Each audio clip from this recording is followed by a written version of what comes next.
ঠাকুর শ্রীরামকৃষ্ণ নিজের দীর্ঘ 12 বছরের কঠোর সাধনার পূর্ণাহুতি প্রদান এবং আধ্যাত্মিক উপলব্ধির চরম পরীক্ষা করার জন্যেই 1280 সালের জ্যৈষ্ঠ মাসের অমাবস্যা রাতে নিজের ঘরে অত্যন্ত গোপনে শ্রী শ্রী মাকে জগজ্জননী ত্রিপুরা সুন্দরী বা ষোড়শী জ্ঞানে পূজা করেন।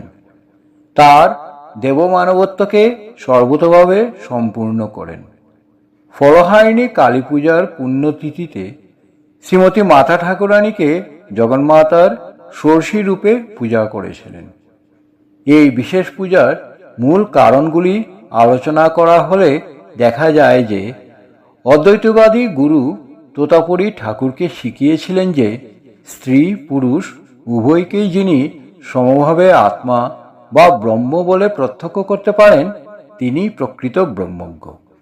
ঠাকুর দক্ষিণেশ্বরে শ্রী শ্রী মায়ের সাথে দীর্ঘকাল একত্রে বাস করে নিজের সেই মানসিক অবস্থা ও ব্রহ্মবিজ্ঞানের গভীরতা পরীক্ষা করতে চেয়েছিলেন। তিনি দেখতে চেয়েছিলেন যে পূর্ণ যৌবনা স্ত্রীর সান্নিধ্যেও তার মনে দেহবুদ্ধি বা কামনার উদয় হয় কিনা। ঠাকুর শ্রী শ্রী জগদম্বার কাছে প্রার্থনা করেছিলেন যাতে তার পত্নীর মন থেকে সব কামভাব দূর হয়ে যায়। দীর্ঘ 8 মাস একত্রে অবস্থানের পরেও যখন উভয়ের মনে বিন্দুমাত্র দেহবুদ্ধি জাগেনি, তখন তিনি বুঝলেন যে জগন্মাতা তার প্রার্থনা শুনেছেন এবং তিনি পরীক্ষায় উত্তীর্ণ হয়েছেন। ঠাকুর অনুভব করেছিলেন যে তার বিবিধ সাধনযজ্ঞ এখন সম্পূর্ণ হয়েছে। এই পূজার মাধ্যমে তিনি তার আজীবনের অর্জিত সমস্ত সাধনার ফল এবং নিজের জপের মালা শ্রী শ্রী মায়ের রূপী জগদম্বার পাদপদ্মে চিরকালের জন্য অর্পণ করেন। ঠাকুর শ্রী শ্রী গণপতির আদর্শের মতো শ্রীমতী মাতা ঠাকুরানীর মধ্যেও সাক্ষাৎ আনন্দময়ী জগন্মাতার রূপ দর্শন করতেন।